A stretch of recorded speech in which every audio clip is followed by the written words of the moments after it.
My husband slid the divorce papers across the glass table and gave me exactly 24 hours to vacate the mansion. He looked at my swollen belly and cheap shoes with disgust, convinced I was nothing but a burden to be discarded for his mistress. He has no idea that this house and the entire billion-dollar company paying his salary are under my sole ownership. He thinks he served me a divorce, but he just signed his own eviction. My name is Harper Calloway. I sat perfectly still in the sterile, glass-walled mediation room high above the Dallas skyline, my hands resting protectively over the 7-month swell of my stomach.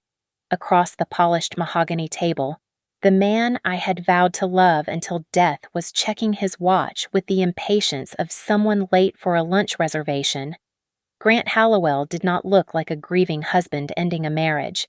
He looked like a businessman closing a deal that had dragged on too long. He slid a thick stack of documents toward me. The paper made a dry, rasping sound against the wood. "You have exactly 24 hours to vacate the mansion," Grant said, his voice devoid of warmth. "I want you out by noon tomorrow. I need the space cleared." I did not cry. I did not beg. The hormones coursing through my body urged me to scream, but I forced my breathing to remain steady. I reached into my worn tote bag and retrieved 2 items. First, a heavy, cream-colored envelope sealed with crimson wax. Second, a single printed email. I placed them gently on the table between us, ignoring the divorce papers entirely. Grant let out a sharp, derisive laugh. He raked his eyes over my swollen ankles and the simple maternity dress I had worn for comfort. "Look at you, Harper," he sneered, leaning back in his leather chair. "You have let yourself go completely. You are a burden, a heavy, exhausting burden. Sienna is moving in this evening. She actually fits the aesthetic of the house. I need a partner who looks the part, not someone who waddles." Beside him, his lawyer, Damon Price, adjusted his silk tie and pushed a second document forward. It was insultingly thin compared to the divorce filing. "We are prepared to offer a one-time settlement of $7,500 to assist with your transition," Damon stated, his tone dripping with false sympathy. "However, Mr. Hallowell requires you to sign this addendum. It grants him full medical power of attorney over the fetus. Given your current emotional instability and financial precarity, we believe you are unfit to make critical decisions during the birth." The air in the room seemed to vanish. They wanted my dignity, my home, and now, the safety of my unborn child. I felt a strong kick against my ribs, a reminder of the life I had to protect. I looked Damon in the eye, then shifted my gaze to Grant. "Grant," I said, my voice low but steady, "you are evicting the wrong owner." Grant opened his mouth to mock me again, but the heavy glass doors at the end of the room swung open. The sound was distinct, authoritative. A woman in her 50s entered. She wore a charcoal suit that cost more than Grant's entire wardrobe, and her presence commanded instant silence. It was Evelyn Kincaid. She did not look at the men. She walked straight to my side of the table and bowed her head slightly. "Madam Chairwoman," Evelyn said. She placed a black leather binder on the table. The gold lettering on the cover caught the harsh fluorescent light. "This is the official confirmation of beneficial ownership and control of the Callaway Meridian Consortium," Evelyn announced, her voice cutting through the tension like a blade. "Total assets are valued at $1,060 million. The transfer is effective immediately." Grant turned the color of ash. Damon froze, his pen hovering over his notepad. They stared at the binder, then at Evelyn, and finally at me. The realization hit them in waves. The house Grant was kicking me out of, the company he worked for, the very chair he was sitting in. It all belonged to the woman he had just called a burden. I did not smile. I did not offer a witty retort. I simply placed my hand on the binder, feeling the cool leather under my palm. The baby kicked again. Stronger this time. I stood up. The chair scraped against the floor, the only sound in the dead silence of the room. I turned my back on the two men who had tried to destroy me and walked toward the door. As I stepped out into the hallway, the adrenaline began to fade, replaced by the heavy, crushing weight of memory. The present dissolved, and the past began to pull me under. For 7 years, I lived a life built on the foundations of invisibility. Before the mansion, before the betrayal, I was just the head medical coordinator at Larkhaven Women's Center. I knew the sharp scent of industrial antiseptic better than the smell of expensive perfume. I worked double shifts, standing on swollen feet, finding comfort in the rhythmic beep of monitors and the quiet gratitude of patients who had nobody else. I was good at saving others, but I had no idea I needed saving myself. Grant had been my escape, or so I thought. In the beginning, his kindness was a performance art piece. He would rush to open the car door for me in the rain, making sure onlookers saw his chivalry. But the moment the door clicked shut, the critique would begin.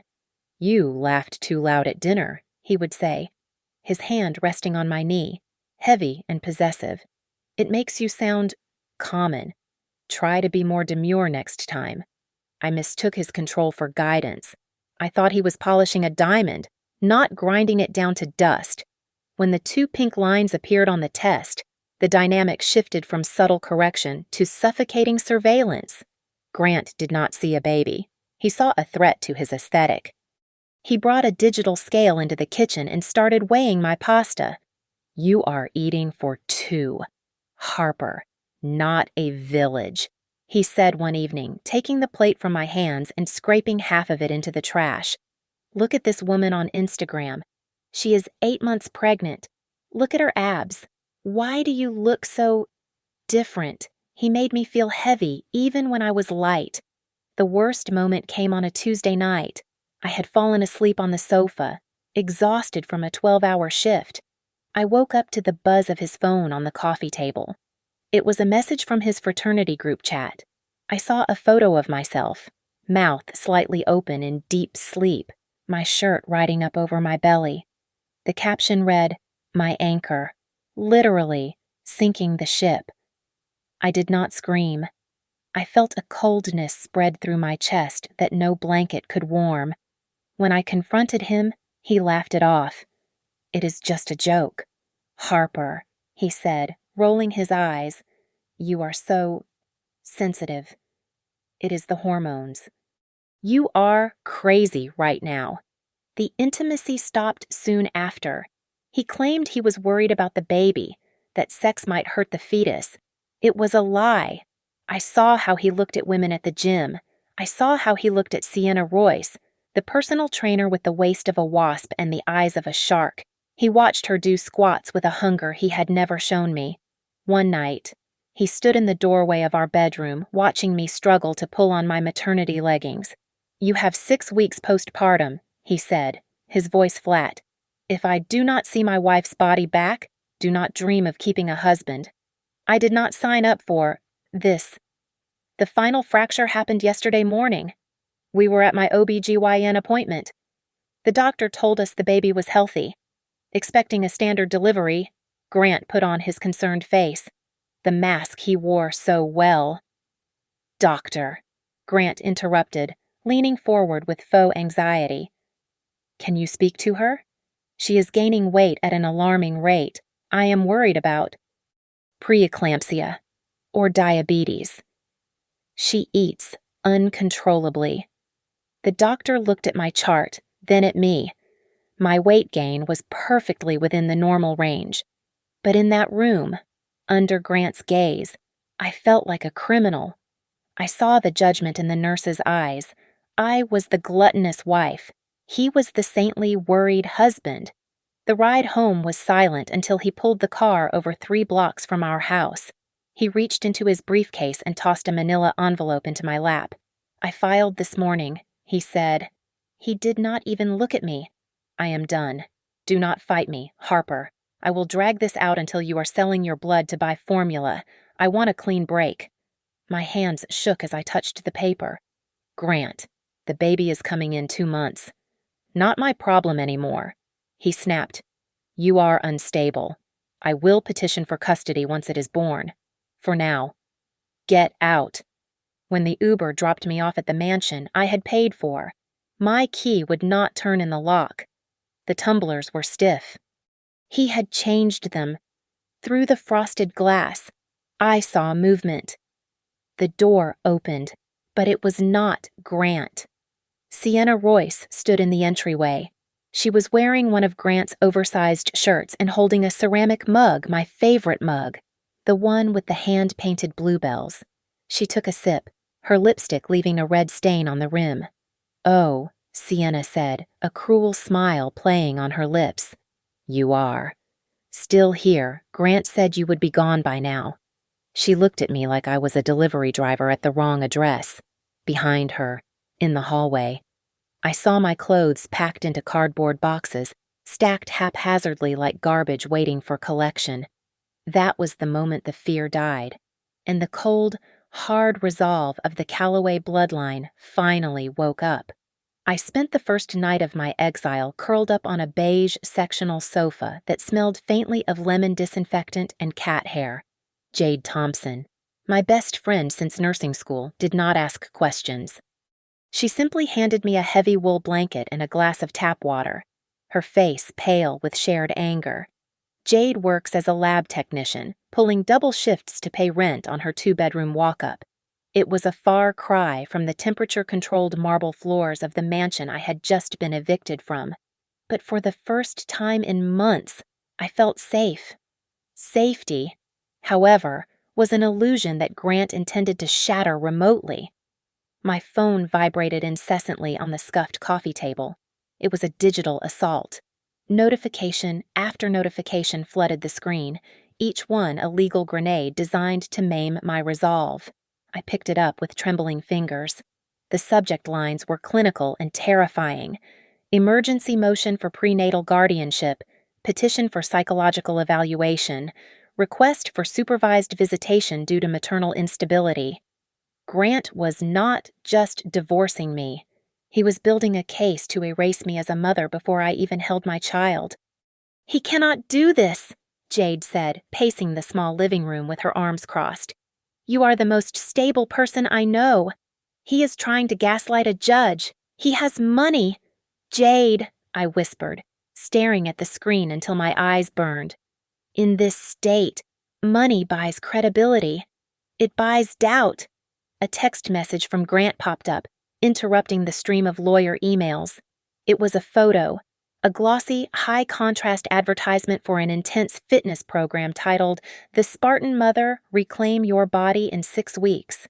Beneath the image of a woman with impossible abs, he had typed a message that made bile rise in my throat. Sign the medical power of attorney by noon. I will drop the competency hearing. Consider this program my parting gift. You used to be so pretty. Do not be selfish. Do it for the kid. I stared at the glowing pixels. For a terrifying second, I considered it. I considered signing away my rights just to stop the assault, just to ensure he would leave me alone to give birth in peace. But then, the fear crystallized into something colder, sharper. Why was he so certain he moved with the arrogance of a man who had already seen the end of the movie? He thought I was cornered. He thought I was broke. He thought I was weak. I set the phone down face down on the table. I needed a plan B. By morning, I was scrolling through rental listings for studio apartments on my cracked laptop screen. I found one near the industrial park, a damp, 300-square-foot basement unit with no natural light and a shared laundry room. It was all I could afford with the cash remaining in my wallet. I was about to call the landlord when my phone rang again. The caller ID showed an unknown number from Colorado. Hello, I answered, my voice raspy from a night of silent crying. Harper Calloway. The voice on the other end was a woman's. It was crisp, professional, yet laced with an undertone of gravity that made me sit up straighter. Speaking. This is Evelyn Kincaid. I am calling regarding your father." I froze. I had not spoken to my father in nearly a decade. He was a ghost in my life, a man who had chosen his empire over his family. "What about him?" I asked. "He passed away last night." "Harper," Evelyn said. She did not offer hollow condolences. She moved straight to business. "He left a specific instruction in his trust. It is called the betrayal protocol. He stipulated that a certain file was only to be opened in the event that you were under duress from a spouse." The room seemed to tilt. "My father knew." "How could he know I need you to come to Denver?" Evelyn continued. "Immediately. Do not tell anyone where you are going. And Harper, do not bring your husband." I stammered, gripping the phone until my knuckles turned white. "I don't have a husband anymore." "Not really." "Good," she replied, the word sounding like a gavel strike.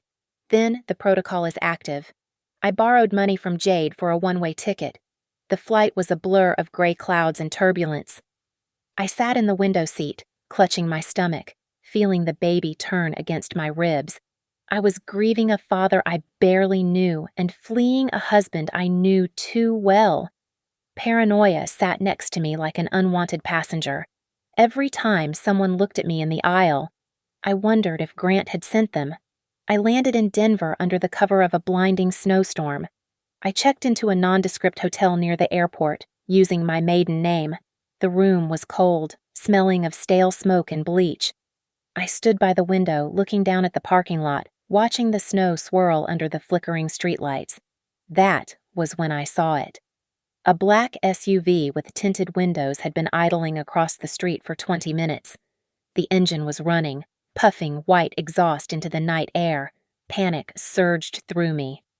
Grant had found me. He had sent someone to drag me back, to force me into a clinic, to take the baby.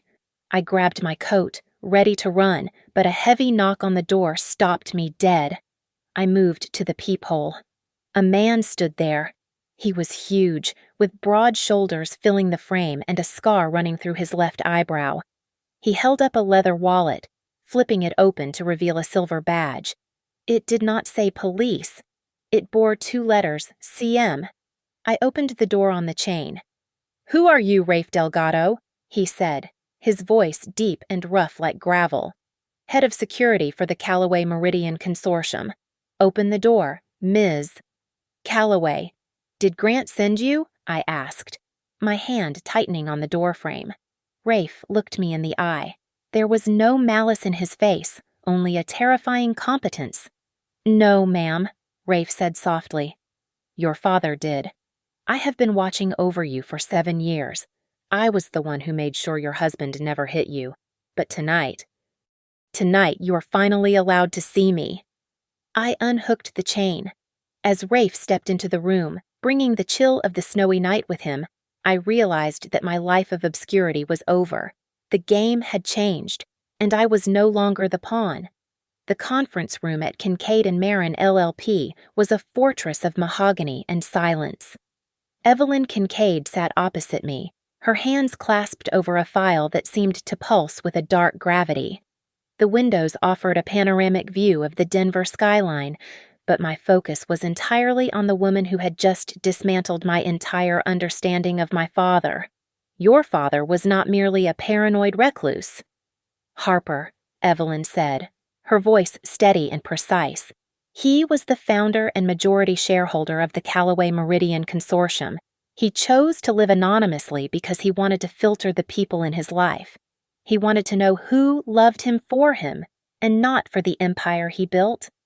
I stared at her, my breath catching in my throat.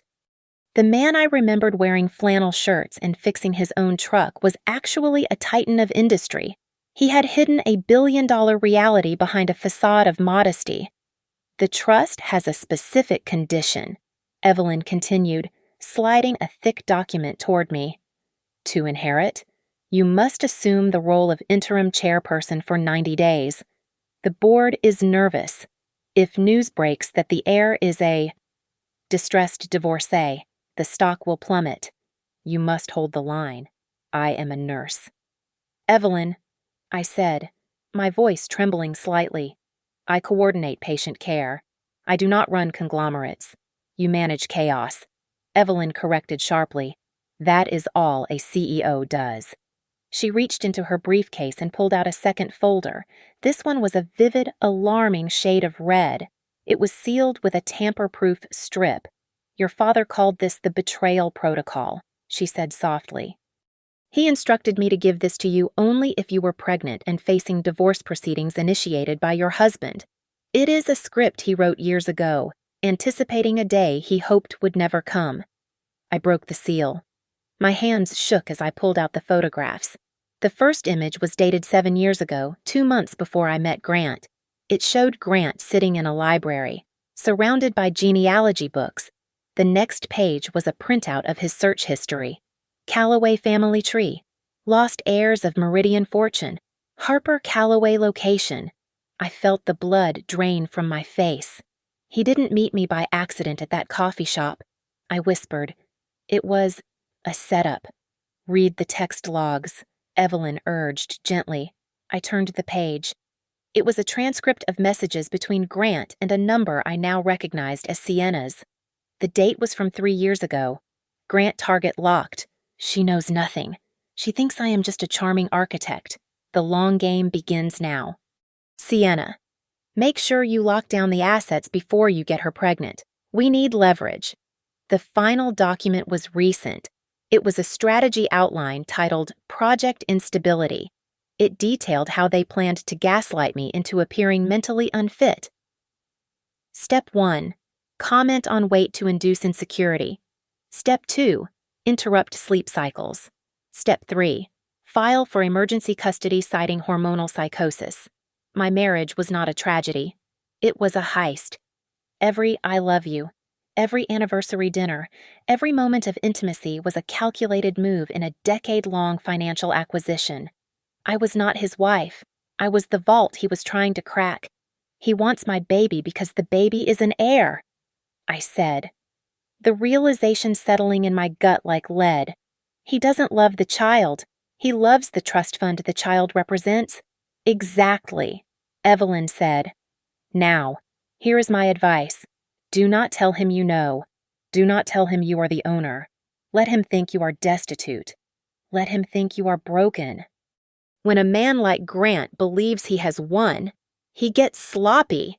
He will perjure himself. He will expose his cruelty to the court. And when he does, we will close the trap. I looked down at my hands. They were no longer shaking.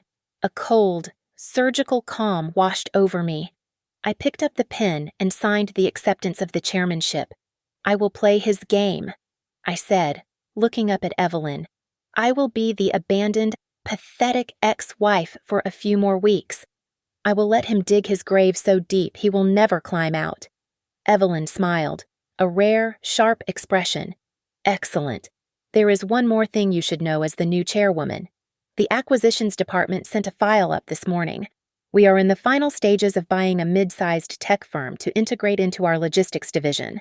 She tapped a folder on the edge of the table. The company is called Northbridge Commerce Systems. I froze. A dark, dangerous laugh bubbled up in my throat. Northbridge, I repeated. That is Grant's company. He is the chief operating officer there. Yes, Evelyn said, her eyes gleaming. And as of this signature, you are about to become his boss. I entered the headquarters of the Calloway Meridian Consortium not through the gleaming glass revolving doors of the main lobby, but through the service entrance. I walked past the loading docks and the janitorial staff, smelling the familiar scent of industrial cleaner that reminded me of my nights at the clinic. A queen does not need a red carpet. She needs to see the foundation of her castle to ensure the concrete is not cracking. When I finally walked into the boardroom on the 42nd floor, the silence was heavy enough to choke on. 12 men in expensive suits stared at me. They did not see the majority shareholder. They saw a woman 7 months pregnant, wearing a simple wrap dress, looking tired. Ms. Calloway, one of the senior directors said, clearing his throat awkwardly. We were surprised by the sudden transition. Given your condition, are you sure you are up for the stress of a chairmanship? The market is volatile. I placed my hands on the table and leaned forward. I did not sit down. You look at my stomach and see a liability, I said, my voice projecting with the authority I had learned running emergency triage.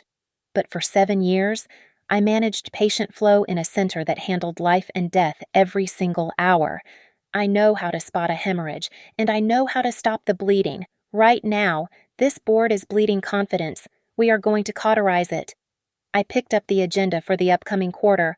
First item, I continued, flipping the page. The annual Diamond Gala. It is budgeted for $750,000. Cancel it. A murmur of protest rippled through the room. Cancel it, I repeated. We are reallocating those funds immediately to launch the Harbor Mothers Initiative. We will provide mobile prenatal care to rural districts. It is tax deductible, it is ethically sound, and it builds a media shield that no tabloid can penetrate. Lena Parkins, the crisis management expert Evelyn had hired, nodded approvingly from the corner. Later, in my private office, she sat across from me, her eyes scanning the tablet in her hands. They are going to attack your appearance. Harper, Lena warned. Grant is already spinning a narrative that you are mentally unwell and physically letting yourself go. Do not engage. Do not post a revenge photo. If you argue with a pig, you get dirty. We answer with policy. We answer with power. I can handle the insults, I said, rubbing my temple. I just want to know where the money went. At that moment, the lead forensic accountant knocked on the door. He looked uncomfortable. He placed a sheet of paper on my desk. We found a credit line opened in your name 3 weeks ago, he said quietly. It used your social security number, but the recovery email address belongs to a Grant Hallowell.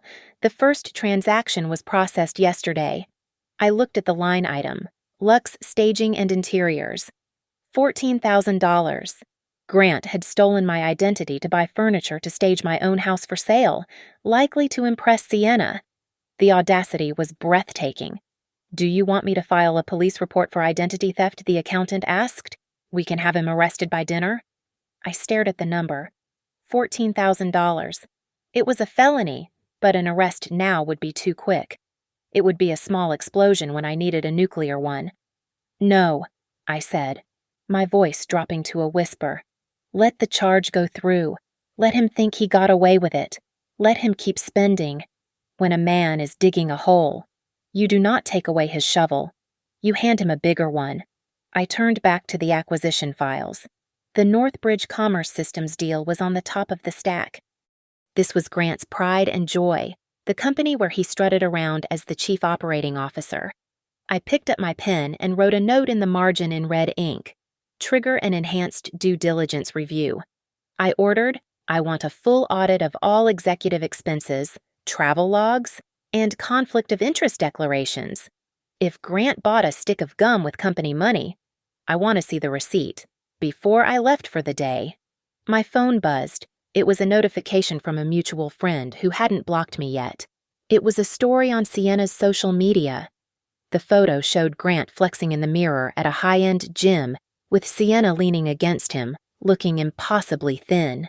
The caption read, Real men deserve women who respect their bodies. Upgrade season. I felt a sting, sharp and hot, behind my eyes. But I did not cry. I looked at the photo, dissecting it like a tumor. He looked smug. He looked safe. He thought he had discarded the trash. I pressed the power button, turning the screen to black. It felt like closing the door on a surgery theater. Enjoy the gym. Grant, I said to the empty room, because you are about to lose the heavy lifting. I knew exactly where I would end this. I would not do it in a lawyer's office or a quiet hallway. I would do it at the Northbridge merger announcement, right when he thought he was holding the world in his hands. The legal assault arrived on a Tuesday morning, delivered not by a courier but by a notification from my rapidly depleting retainer account. Grant had filed a motion for reverse alimony. The audacity of the document took my breath away. He was claiming that my resignation from the clinic was a calculated move to sabotage our marital assets and force him into financial hardship. He was asking a 7 months pregnant woman, whom he had evicted, to pay him monthly support to maintain the lifestyle he felt entitled to. I was still staring at the paperwork when the social media storm hit. Sienna posted a video titled, "My Truth." The thumbnail showed her looking teary-eyed, wearing a soft, beige sweater that made her look innocent and vulnerable. I watched it in the dark of my temporary apartment. "I never wanted to hurt anyone," Sienna whispered to the camera, wiping away a non-existent tear. "But when you see a man drowning, you have to help him. He was living in such a toxic environment. I just wanted to help him breathe again. It is not about looks. It is about self-respect. Some women just let themselves go, and they drag everyone down with them." My hand hovered over the keyboard. I wanted to scream. I wanted to post the photos of them plotting against me. I wanted to burn her reputation to the ground. "Do not touch that keyboard," Lena said, her voice sharp over the speakerphone. "Let them talk. If you respond, it looks like a catfight. If you stay silent, you look like a victim." "We are releasing the financials for the Harbor Mothers Project in an hour. While she is crying about toxic vibes, you will be saving babies in rural counties. Let the public decide who the unstable one is." I withdrew my hand. She was right. Silence was not weakness. It was an ambush. 2 hours later, the lead auditor from the acquisition team called. He sounded hesitant. "Ms. Calloway, we have finished the preliminary review of the Northbridge executive credit cards," he said. "Mr. Hallowell's spending is aggressive. We found charges for the Sapphire Spa, the Ritz, and a boutique jeweler. The dates are significant." I looked at the spreadsheet he forwarded. On our 5th anniversary, when Grant had told me he was stuck in a client meeting in Chicago, the credit card log showed a dinner for two at a French bistro in downtown Dallas, followed by a suite at the Four Seasons. The bill was nearly $2,000. "He took her out on our anniversary," I said, my voice flat. "He bought her earrings with the company card while I was home heating up lasagna. We have enough cause to terminate him for embezzlement immediately." The auditor said, "Shall I draft the letter no?" I commanded, "Do not fire him. If we fire him now, he claims it is retaliation for the divorce. He plays the victim. We wait until the acquisition is finalized. I want him to sign the closing documents. I want him to believe he is the king of the world right before the floor drops out." That evening, Jade came to my apartment. She looked pale. She placed her phone on the kitchen counter and pressed play. It was a recording of a phone call. "Jade, look, I know you are loyal to her." Grant's voice oozed from the speaker, slick and desperate. "But you are struggling with student loans. Right, I can help. I can write you a check for $15,000 today. All you have to do is tell the guardian ad litem that you have seen Harper drinking wine. Just imply she is unstable. That is all. $15,000. Jade, think about it." I felt the blood drain from my face. He was not just fighting dirty, he was committing a felony.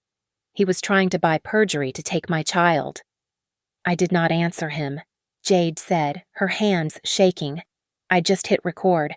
"Send that to my lawyer," I said, and send it to the private server.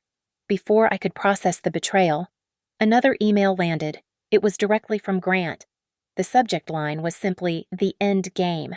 "I will file a new motion every single week until the due date. I will depose your doctors.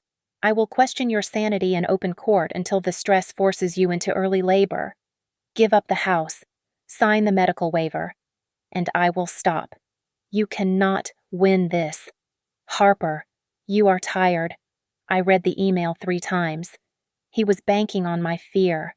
He was counting on the fact that I was a pregnant woman alone in a cold apartment. He thought I was hiding. I stood up and walked to the closet. In the back, behind the sensible coats and maternity jeans, hung a garment bag I had brought from the mansion, one of the few things I had salvaged. I unzipped it.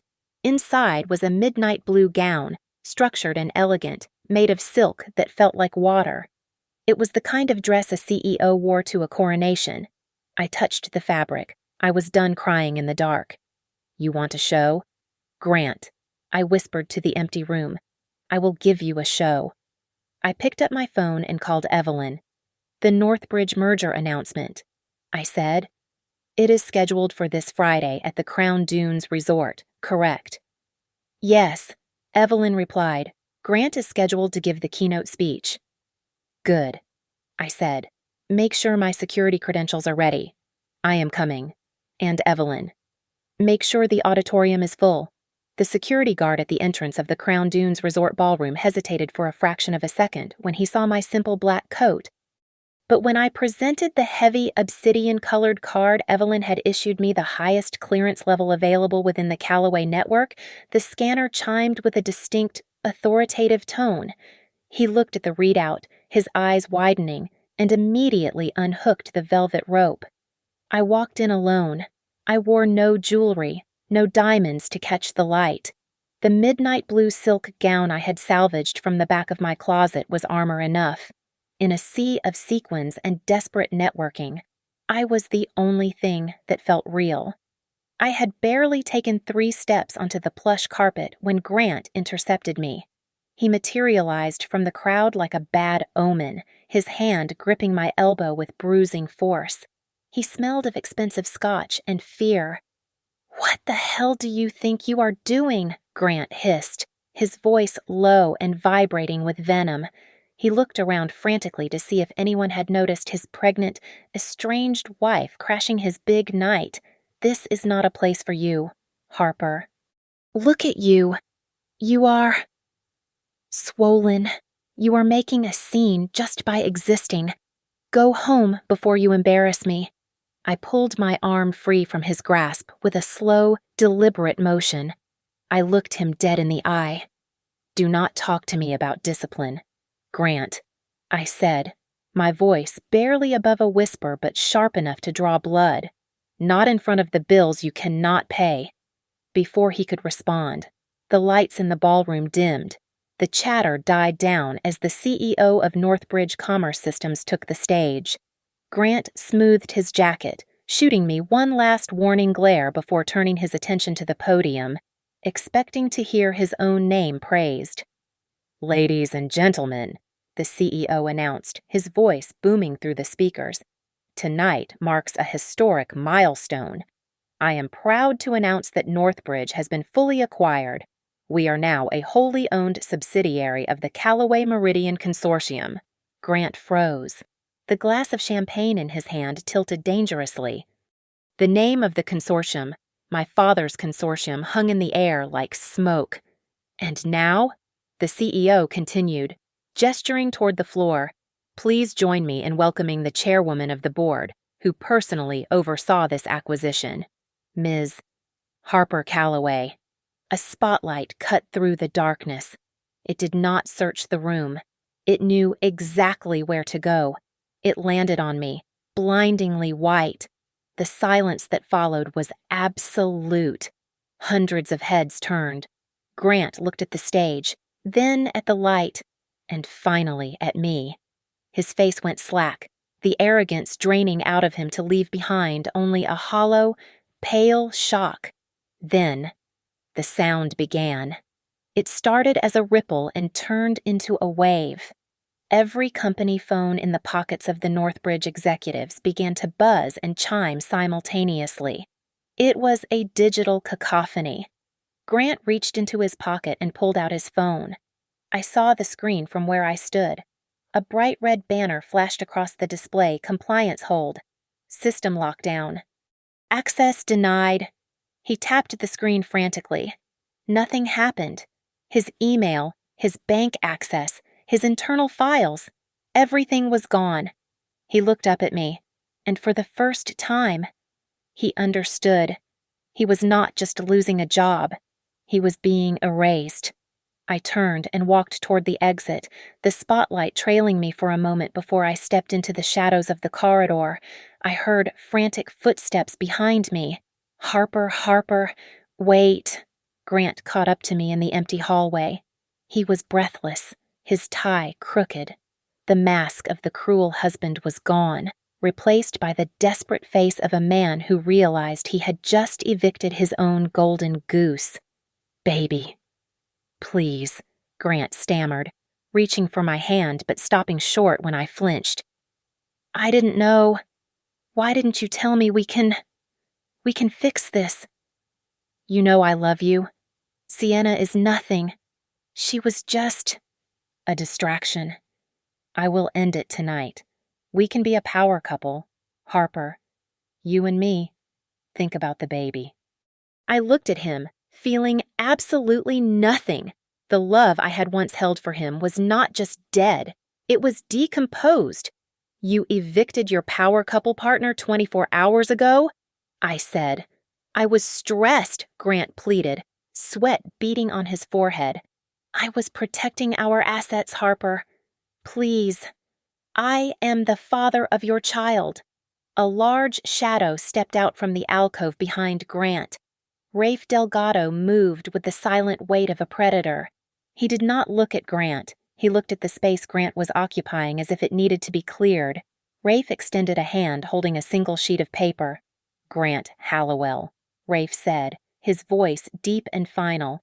"You are suspended effective immediately pending a forensic audit of your expense accounts. Surrender your company phone and laptop. Now!" You work for her," Grant gasped, looking between Rafe and me. "He works for the owner," I corrected. "And you are trespassing." Grant looked at the paper, then at the phone in his hand. His fingers trembled as he placed the device into Rafe's open palm. It was the surrender of his weapon, his status, and his control. I turned my back on him and walked away, leaving him standing in the hallway with nothing but his cheap ambition and a suspension notice. The fallout from the gala was not an explosion, it was a suffocation. By the next morning, the air around Grant had become too thin to breathe, and the rats were the first to scurry for the exits. I sat in my makeshift office, watching Lena Parkins tap her pen against her tablet. She looked amused. "Sienna Royce just called my private line," Lena said, her voice dry. "She is terrified. She is offering a mutual silence agreement. She says she will delete the My Truth video and issue a retraction if you agree not to sue her for defamation or release the audit findings regarding her jewelry gifts." I did not look up from the file I was reading. "I do not want her silence," I said, "and I do not want her apology. Tell her the only currency I accept is data. If she wants immunity, she has to hand over the original text thread where Grant scripted that video. I want the director's cut of their little soap opera." Lena smiled. "She will fold. She cares more about her Instagram sponsorship deals than she cares about Grant." 2 hours later, the files arrived. They were damning. Grant had not just encouraged Sienna to post the video, he had written the dialogue. He had directed her on when to cry and when to look away from the camera to appear traumatized. But the forensic team found something even darker in the metadata. The auditor placed a new report on my desk. "We found a cluster of anonymous social media accounts," the auditor explained. "They were created from an IP address linked to Grant's laptop. For 3 months, he has been following your accounts, leaving comments, and archiving your posts to build a dossier. He was manufacturing a timeline of erratic behavior before he even filed for divorce. He was building a cage," I whispered, realizing the depth of his malice. "He wanted to prove I was crazy so he could lock me away and spend my inheritance." Evelyn walked in, carrying a heavy banker's box. She began laying out the physical evidence for the upcoming custody hearing. It was a mosaic of cruelty, the locksmith's invoice for the unauthorized lock change, the time-stamped logs of him kicking me out, the stream of body-shaming texts, and my obstetrician's report citing elevated maternal cortisol due to spousal harassment. "We have enough to bury him." "Harper," Evelyn said. "He will be lucky if he gets supervised visitation once a month." But Grant was a cornered animal, and animals bite. That afternoon, a courier delivered a settlement proposal from Grant's lawyer, Damon Price.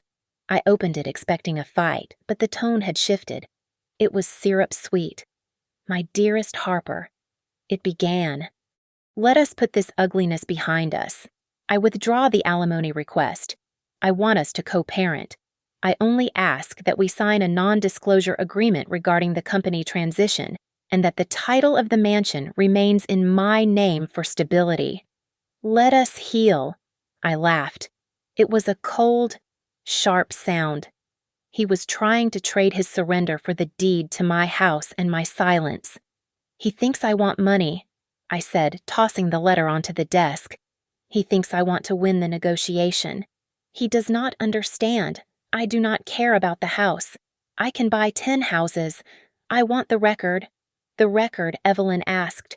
I want a court ruling, I said firmly. I want a judge to write down exactly what he did. I want a permanent legal document that says he is a fraud and a liar, so when my child grows up and asks why their father is not around, I do not have to say a word. I will just hand them the transcript. Evelyn nodded. She pulled out her phone and dialed Damon Price. Damon, she said, her voice pleasant but threatening. We are rejecting the offer. And Damon, I suggest you check your firm's conflict of interest policy. Your retainer is paid by Northbridge. Northbridge is now owned by Callaway. Effectively. You are suing your own boss. How long do you think your partnership will last? I could almost hear Damon sweating through the phone line. He was wavering. The wall around Grant was crumbling brick by brick. Then, the notification came. My phone buzzed with an automated alert from the family court system. A new motion had been filed. Emergency petition for involuntary psychological evaluation. I froze. He did it, I said, scanning the document. He filed an ex parte motion. He is claiming that my appearance at the gala was a manic episode. He is using Sienna's video and my aggressive corporate takeover as proof that I am suffering from prenatal psychosis and am a danger to the child. He wants me institutionalized for 72 hours for observation. It was his nuclear option. If he could get me committed, even for a day, he could seize temporary custody and control of the assets while I was incapacitated. My hand went to my belly. The baby shifted, a slow, reassuring roll. He wants to play the insanity card, I said, standing up. Fine. Let us show the judge what sanity looks like. I turned to Evelyn. Subpoena Jade, I ordered, and subpoena the raw audio file from her phone. We are going to play the tape of him trying to bribe a witness. And then, we are going to ask the judge a simple question.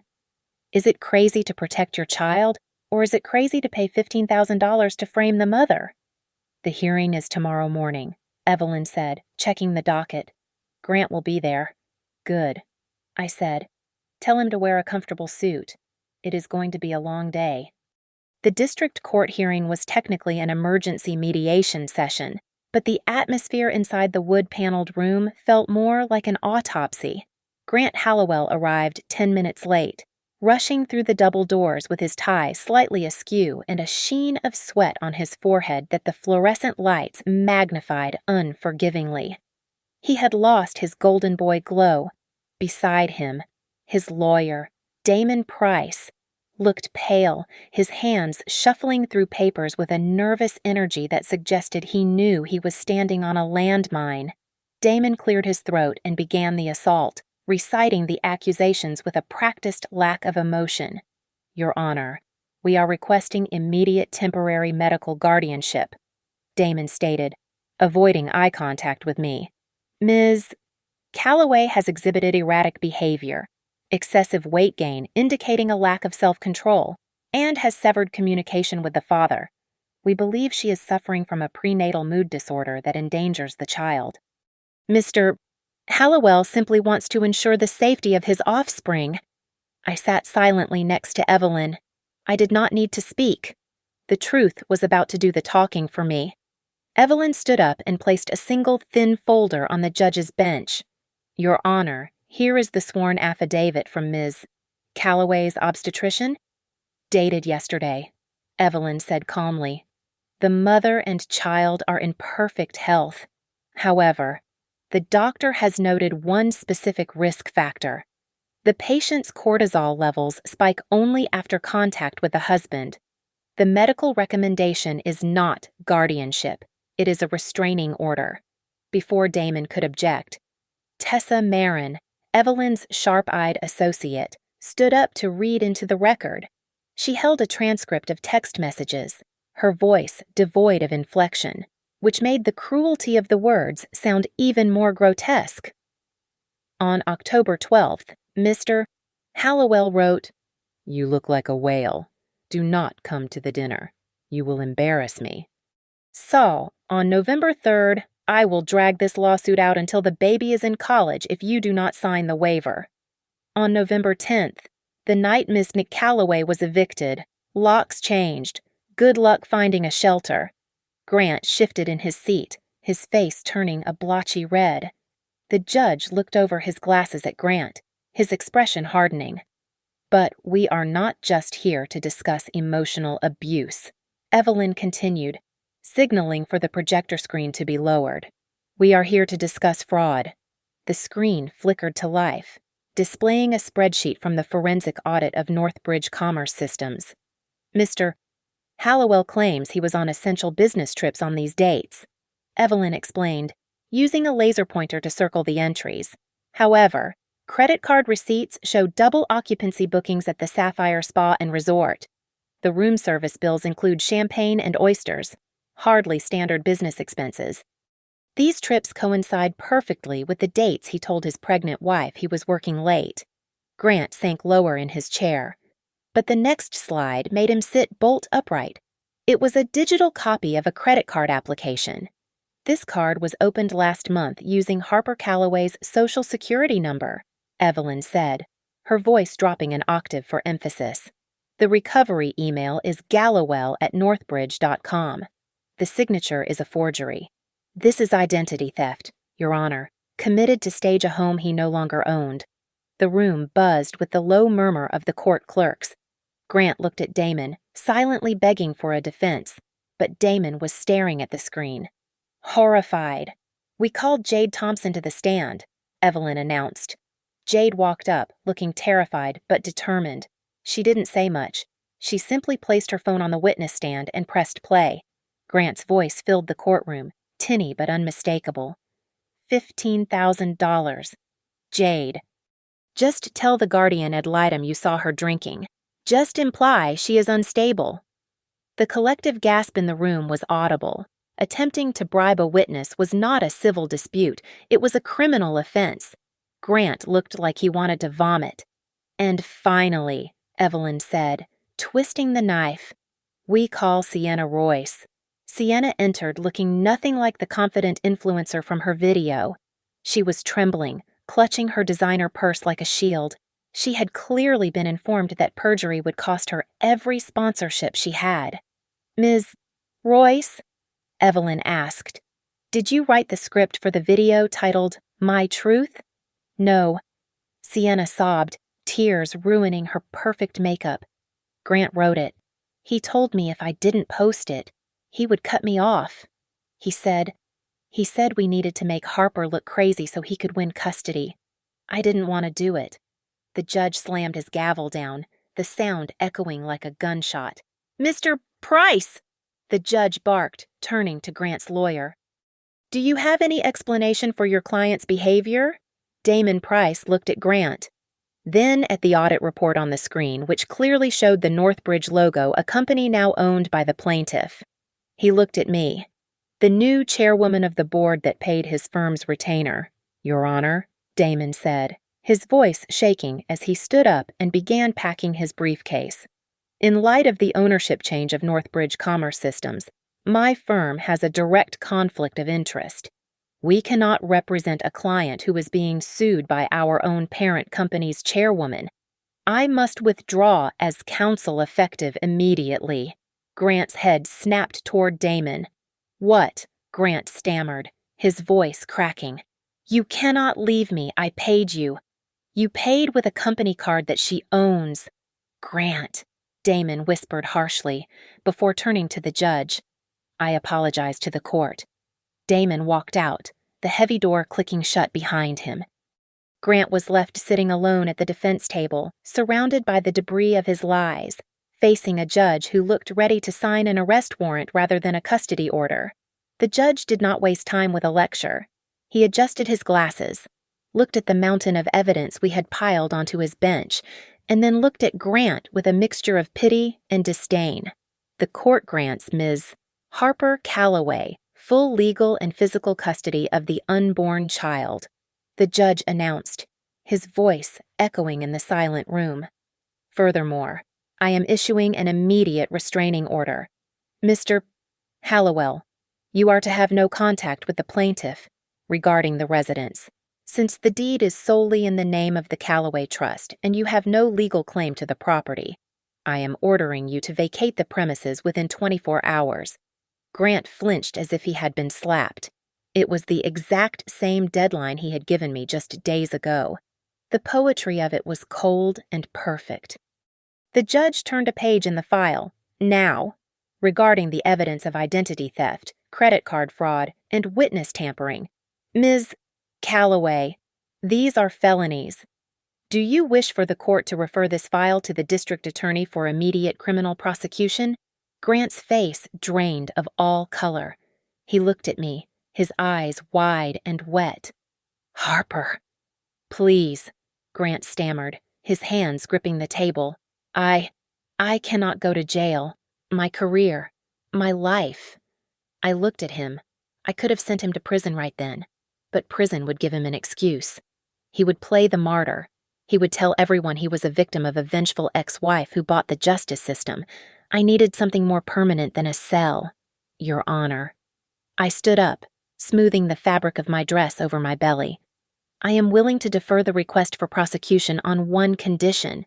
I want Mr. Hallowell to take the stand again. I want a full confession, under oath, regarding his intentions and his actions. If he lies, or if he omits a single detail, I will press charges for everything. Grant scrambled to the witness stand. He was no longer the arrogant man who had thrown divorce papers at me. He was a desperate child trying to avoid a time out. Tell the court why you married me, I demanded. I researched the Calloway family tree, Grant admitted, his voice shaking. I found out you were the hidden heir. I arranged the meeting at the coffee shop. It was all planned. And the body shaming I asked.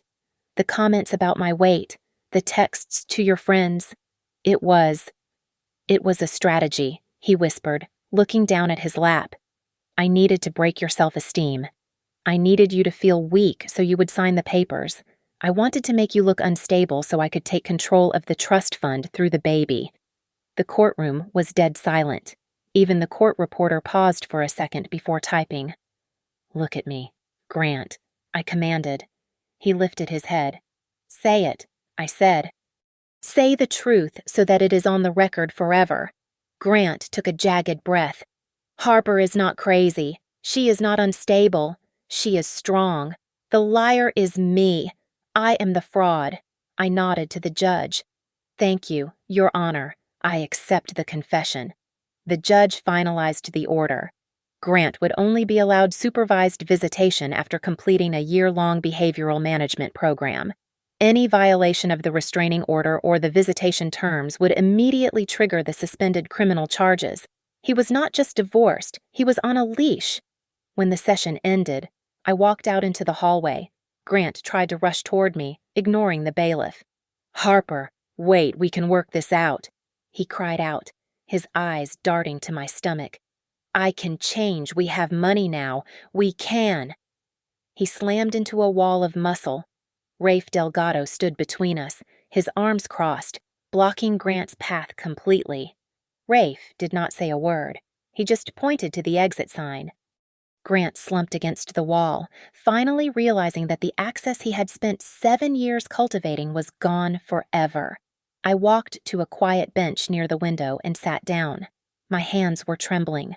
Not from fear, but from the adrenaline leaving my body.